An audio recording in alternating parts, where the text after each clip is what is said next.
Oke, kali ini kita akan membahas tentang penahanan. Apa itu penahanan? Kenapa orang harus ditahan? Ya, dalam perkara pidana itu kan ada namanya penahanan, teman-teman. Yang berwenang menahan itu adalah penyidik, jaksa, dan hakim, ya. Artinya penahanan itu bukan hukuman, ya. Saya ingatkan lagi, penahanan bukan hukuman. Kalau hukuman itu adalah setelah nanti dijatuhkan vonis oleh hakim, itu baru hukuman. Kalau penahanan itu bukan hukuman, tapi penahanan itu dilakukan penyidik atau jaksa dalam proses hukumnya. Ya, jadi apa itu penahanan itu? Penahanan adalah penempatan tersangka atau terdakwa dilakukan oleh penyidik atau jaksa atau hakim di tempat tertentu gitu. Jadi dalam proses penyidikan atau proses penuntutan atau proses peradilan, artinya masih dalam proses hukum, tersangka atau terdakwa itu bisa ditahan. Ya, kenapa ditahan? Itu diatur lagi. Dilakukan penahanan terhadap tersangka atau terdakwa ini karena dikhawatirkan akan melarikan diri gitu, atau mengulangi perbuatannya gitu, atau menghilangkan barang bukti. Lalu penahanan ini ada syaratnya, ya kan? Syaratnya apa? Syarat pertama itu adalah syarat objektif. Artinya pasal yang dipersangkakan kepada tersangka ini ancaman pidananya harus 5 tahun ke atas gitu. Jadi kalau ancaman pidananya di bawah 5 tahun tidak bisa ditahan dia. Misalnya kalau pencemaran nama baik dalam undang-undang ITE itu kan ancamannya 4 tahun. Tidak bisa ditahan tersangkanya, terdakwanya. Atau misalnya perkara perzinahan itu kan ancamannya 9 bulan. Itu juga tidak bisa ditahan. Akan tetapi nih ya, ingat ya, ada juga pasal-pasal tertentu yang ancamannya di bawah 5 tahun bisa ditahan, tapi tidak semua. Ada nanti pasal-pasal tertentu.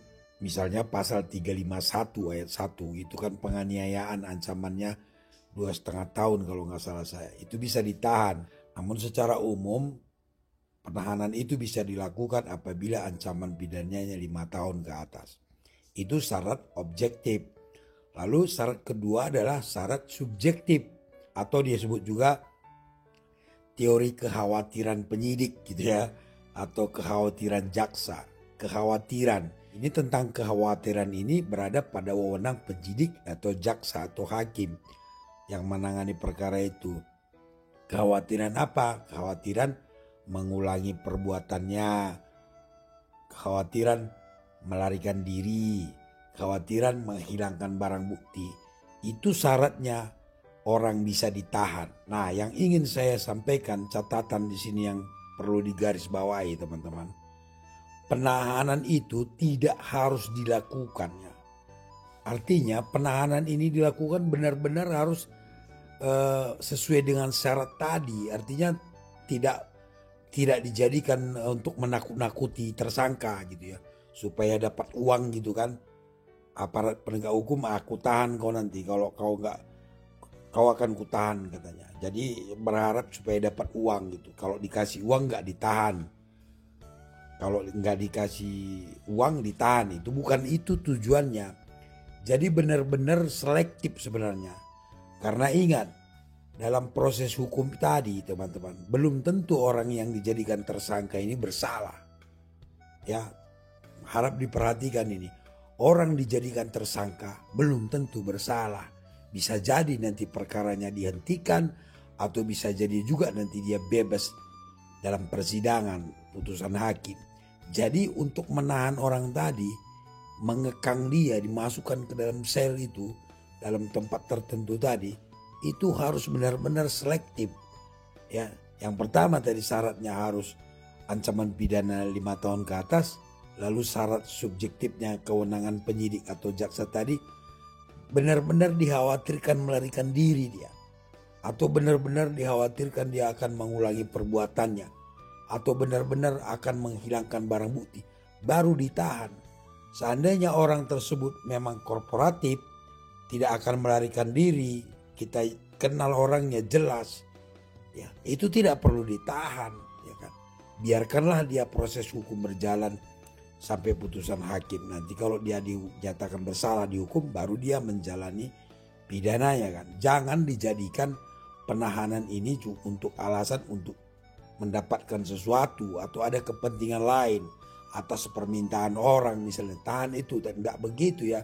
Misalnya kita melaporkan orang nih, lalu kita minta penyidik supaya menahan dia karena punya tujuan tertentu, atau misalnya supaya bayar hutangnya dan lain sebagainya. Bukan itu tujuan penahanan ini. Ingat, belum tentu dia bersalah. Bagaimana kalau ternyata nanti dia tidak bersalah, lalu sudah ditahan, sudah dimasukin ke sel? Itu kan jadi masalah lagi. Itulah tujuannya hukum acara yang kita bicarakan ini, hukum acara ya. Agar tidak terjadi kesewenang-wenangan, agar tidak terjadi pelanggaran HAM, ya kan. Makanya dibuatlah hukum acara, orang ditahan harus ada syaratnya. Jadi kalau memang benar-benar sudah harus ditahan, barulah penyidik atau jaksa melakukannya. Misalnya tadi memang anak ini bakal lari gitu, atau dia ini memang residivis gitu, nanti takut mengulangi lagi, atau takut melarikan diri tadi, atau barangkali barang buktinya dihilangkan, itu baru ditahan.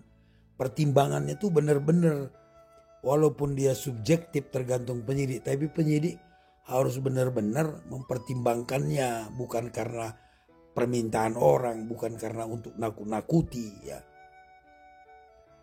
Bahkan kalau menurut saya penyidik harus benar-benar punya alasan kuat, takut melarikan diri, mengulangi perbuatan dan atau menghilangkan barang bukti, itu harus dia punya alasan benar-benar kuat.